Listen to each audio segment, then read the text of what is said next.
ইসলামী আন্দোলন চরমনের কাছে আমাদের প্রত্যাশা যে তারা এই দেশের একটা ইসলামিক দল হিসাবে সবার সম্মান রক্ষাকারী হবে, কিন্তু দেখতেছি ওনারা সম্মান লুটকারী। আপনি দেখেন দেলোয়ার হোসেন সাঈদীর নাতি এয়ারপোর্ট দিয়ে যাইতেছে, ওখান থেকে ছবি আইনা তারা কি করছে অলরেডি আপনারা এটা দেখেছেন। এখন তারা এই ছবিতে দাবি করতেছে যে ছেলেটা বা নাকি বদ্দিন, মানে তার মধ্যে কোনো দিনদারিত্ব নাই। আপনি আজকে এটা প্রমাণ করবো, আপনি আশ্চর্য হবেন যে আসলে দিন সম্পর্কে আমার পীর এবং আমরা মুরিদরা একেবারেই যে অজ্ঞ এবং সিলসিলাতান অজ্ঞ। প্রথমত এই ছেলের মধ্যে কি সমস্যা? দাড়িটা আপনার মতো বা আমার মতো এক মুষ্টি না, এটাই তো সমস্যা।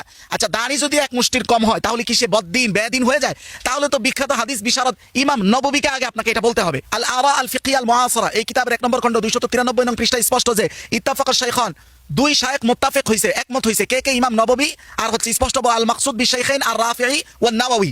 ইমাম নববী এবং ইমাম রাফিঈ ওনারা দুইজন একমত হইছে যে ইয়াকরাহু হালকাল লিহইয়া, দাড়ি ডাইরেক্ট শেভ করে ফেলা হইছে সাধারণ মাকরুহ এই ফতোয়ার কারণে। এবং ওনাদের কাছে ইমাম নববীর কাছে দাড়ির নির্দিষ্ট কোনো পরিমাপ ওনারা নির্দিষ্ট না করার কারণে ইমাম শাফিঈর মুতাআখিরিন পরবর্তী সকল আলেম ইমামগণ সবাই এটার উপর আমল করেছে, কেউ দাড়ি এক মুষ্টির নিচে রাখে। তাহলে তো এই বদ্দিনের ফতোয়া দেলোয়ার হোসেন সাঈদীর নাতির আগে ইমাম নববীর উপর আপনার দিতে হবে, যেখানে শরহে নওয়াই সাহিহুল মুসলিমের এখানে 3 নম্বর খণ্ড 151 নং পৃষ্ঠায় স্পষ্ট ইমাম নববী বলেন ওয়াকালা ওয়াকাদ ইখতালাফা সালাফ হাল লিযালিকা হাদ্দুন, যে সালাফগণ পর্যন্ত দাড়ির নির্দিষ্ট পরিমাপ আদৌ আছে কিনা এটা নিয়ে ইখতিলাফ পর্যন্ত করেছে।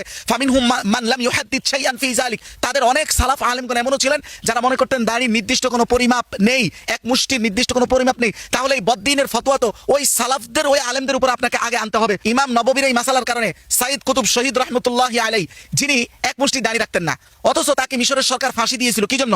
সরমনের মতো আমাদের মতো জিকির করা না এই জন্য, না আমাদের মতো লম্বা দাড়ি রাখে না এই জন্য, বরং তিনি তার তাফসিরের কারণে তাকে ফাঁসি দিয়েছে। উনি এক মুষ্টি দাড়ির অধিকারী ছিলেন না। তাহলে কি বদ্দিনের ফতোয়া আপনি তার উপরও লাগাবেন? শুধু তাই না, শাফি মাযহাবের আরেকজন বিখ্যাত ব্যক্তি ইউসুফ আল কারদাবী, তারও এক মুষ্টি দাড়ি ছিল না। তাহলে এই ছেলেকে বদ্দিন বলার আগে তো ইউসুফ কারদাবীকে বলতে হবে। শুধু তাই না, মিশরের একজন বিখ্যাত আলেম মাহমুদ সালতুত, ওনার ছবি দেখেন, ওনারও এক মুষ্টি দাড়ি ছিল না। শুধু তাই না, মিশরের বর্তমান সময়ের একজন বড় বিখ্যাত আলেম ছিলেন শাওকি আল্লাম, তার ছবি দেখেন, তারও দাড়ি এক মুষ্টি ছিল না। বর্তমান শাইখুল আজহার, যিনি আজহারের প্রধান, তারও এক মুষ্টি দাড়ি নয়। তাহলে এইভাবে করে আপনি শুধু ইমাম নববীর আগে পরে, ইমাম নববী থেকেও যদি ধরেন অন্তত প্রায় 750 থেকে 800 বছর ধরে ইমাম শাফির অধিকাংশ অনুসারীরা এক মুষ্টি দাড়ি রাখে না।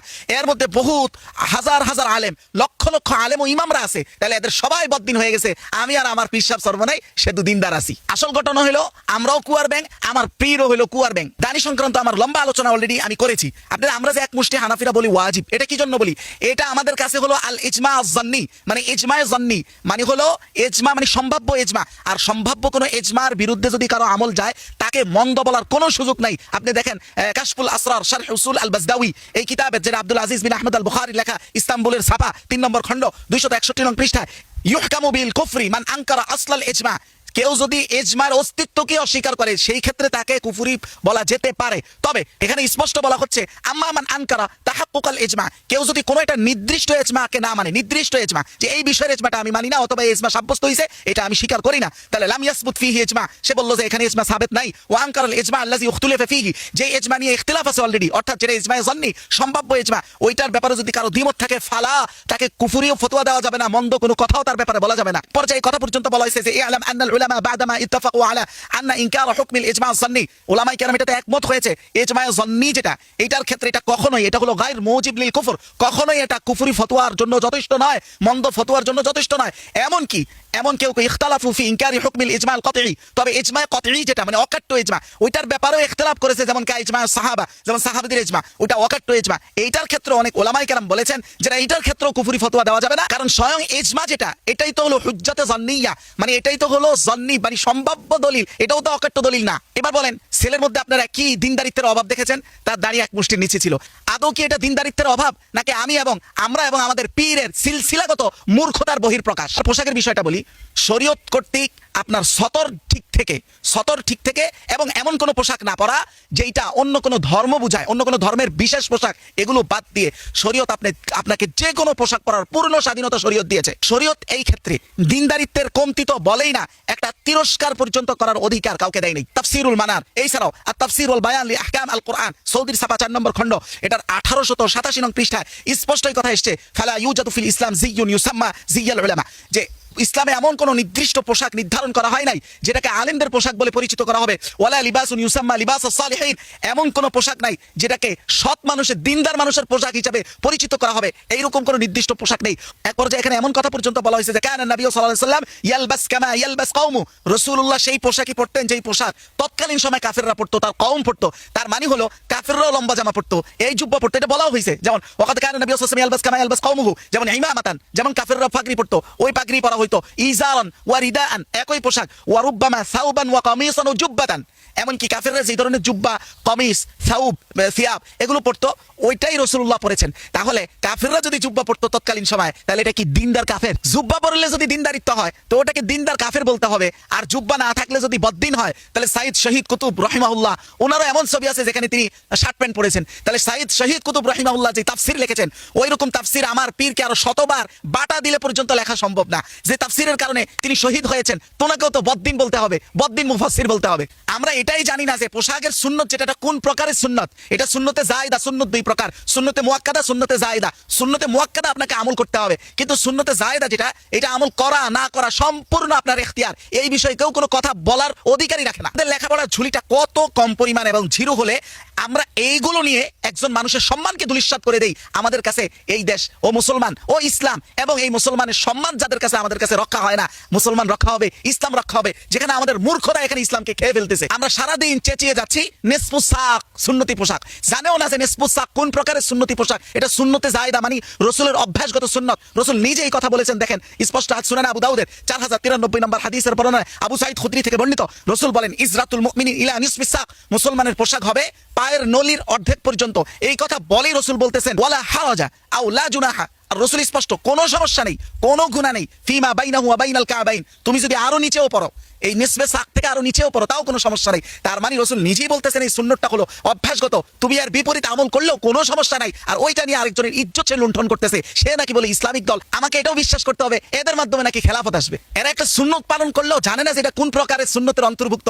ওইটাকে কেন্দ্র করে তার অধর্মকে ধর্ম হিসাবে মানুষের উপর চাপাইয়া দিয়া মানুষকে ইসলাম থেকে খারিজ করে দিচ্ছি, হায় আফসোস। অথচ আল্লাহ যে গুরুত্ব দিয়ে বলেছেন, এগুলো নিয়ে আমাদের টেনশন নাই। যেখানে আল্লাহ তাআলা স্পষ্ট সূরা নিসার 75 নম্বর আয়াতে বলতেছেন ওয়ামা লাকুম, তোমাদের কি হয়ে গেল যে লা তুকাতিলুনা ফি সাবিলিল্লাহ, আল্লাহর রাস্তায় তোমরা জিহাদ করতেছো না। ওয়াল মুস্তাদাফিনা মিনার রিজালি ওয়ান নিসা ওয়াল উইলদান আল্লাযিনা ইয়াকুলুনা রাব্বানা আখরিজনা মিন হাযিল ক্বরিয়াতিজ যালিমি আহলুহা, যে অনেক দুর্বল নারী পুরুষ শিশুরা বলে যে আল্লাহ এই জালেম থেকে আমাকে হেফাজত করো, এই জালেমের এলাকা থেকে আমাদেরকে বের করে নিয়ে যাও। ওয়াজআলনা মিন লাদুনকা ওয়ালিয়্যা ওয়াজআলনা মিন লাদুনকা নাসীরা, আল্লাহ তুমি তোমার পক্ষ থেকে আমাদের জন্য নাসির, সাহায্যকারী ও বন্ধু পাঠাও।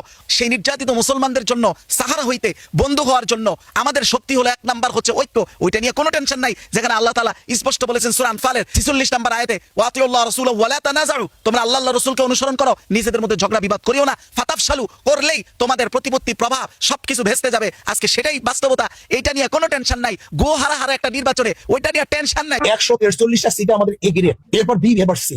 রুকো যারা, সবার করো। কিন্তু আমি নির্বাচনের রেজাল্ট এবং সেটা পাচ্ছি না, কেন যে পাচ্ছি না তা আমি খুঁজে পাচ্ছি না। আমি জানি না কি হয়েছে। নাই, শুধু টেনশন আরেকজনের পাঞ্জাবি নিয়ে। আমরা দেখছি গ্রামের মানুষ জায়গা জমি নিয়ে ঝগড়া করে। আরে জায়গা জমিনেরও তো একটা বাস্তব ভ্যালু আছে, আসলে আছে। আপনি দেখেন, আমি দলিল দিই, ওয়াফাউল ওয়াফা এই কিতাবের 3 নম্বর খণ্ড 137 নম্বর পৃষ্ঠায় এই হাদিস, আরো হাদিসের কিতাবও এসেছে, যেটা জুহরি থেকে বর্ণনা, যে রাসূলুল্লাহ যখন মদিনায় গেলেন, পানির সংকট, একটা কূপ ওনাদের ব্যক্তিগত দরকার, খুবই সংকট। তখন রাসূলুল্লাহ বলেন মাইয়াশতারি রুমা, এই রুমা কূপটাকে ক্রয় করে দিবে, কার টাকা আছে কে ক্রয় করে দিবে, বিশির বি রাওয়াইন ফিল জান্নাহ, প্রতিশ্রুতি হলো যদি কেউ ক্রয় করে দেয় তার জন্য জান্নাতের পানিও তার জন্য অপেক্ষা করবে। এই কথা বলার সাথে সাথে হযরত ওসমান ওই জায়গাটা, কূপের জায়গাটা সহ কূপটা কিনে দিয়েছেন। তার মানে জায়গার স্থান ভেদে, সময় ভেদে এটারও একটা মূল্য আছে। গ্রামের চাচারা দেখছি জায়গা জমি নিয়ে ঝগড়া করে, এটারও তো দুনিয়ার দিক থেকে একটা ভ্যালু আছে। কিন্তু আমাদের মতো এই পীররা, আমাদের মতো এই সকল হুজুররা ঝগড়া করে নিয়ে, কি নিয়ে, টুপি নিয়ে, আরেকজনের পাঞ্জাবির কাপড় নিয়ে, পাঞ্জাবির স্টাইল নিয়ে। তার মানে হলো এই যে সমাজের যে আমার চাচা, মূর্খ চাচা, তার চাইতেও এই পীরের, এই হুজুরের মানসিকতা আরো নিচু।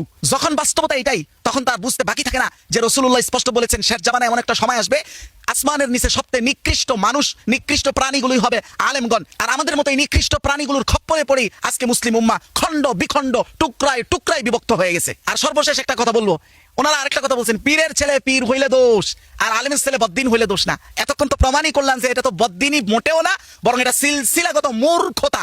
আর যদি এটা ধরেও নেই বদ্দিনী, ধরে নিলাম আর কি, ধরে নিয়ে কথা যদি বলি, তাও আমি বলবো আলেমের ছেলে বদ্দিন হইলে সমাজে তত ক্ষতি না যত ক্ষতি হলো পীরের ছেলে মূর্খ হয়েও পীর হইলে যত ক্ষতি, পড়ালেখা না করেও বংশের কারণে এবং তা সিলসিলার কারণে পীর হইলে যত ক্ষতি, আলেমের ছেলে বদ্দিন হইলে তত ক্ষতি না।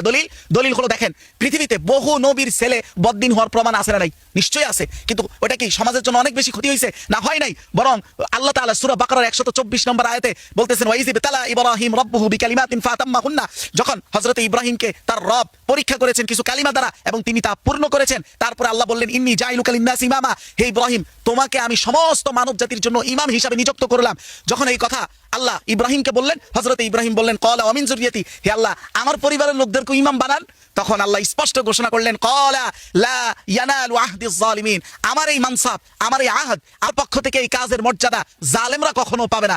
এই কথার স্পষ্ট বার্তা হলো হযরত ইব্রাহিমের বংশ থেকে সবাই ইব্রাহিম হয়ে আসবে না, এটাই স্বাভাবিক। কিন্তু ওইটা সমাজের জন্য বড় ক্ষতিকর নয়, কিন্তু ইব্রাহিম না হয়েও ইব্রাহিমের ভেষ ধারণ করা ততটা ক্ষতিকর। আল্লাহ এই জন্য বলছেন, এই মানসাব আমি কোনো জালেমকে দান করব না।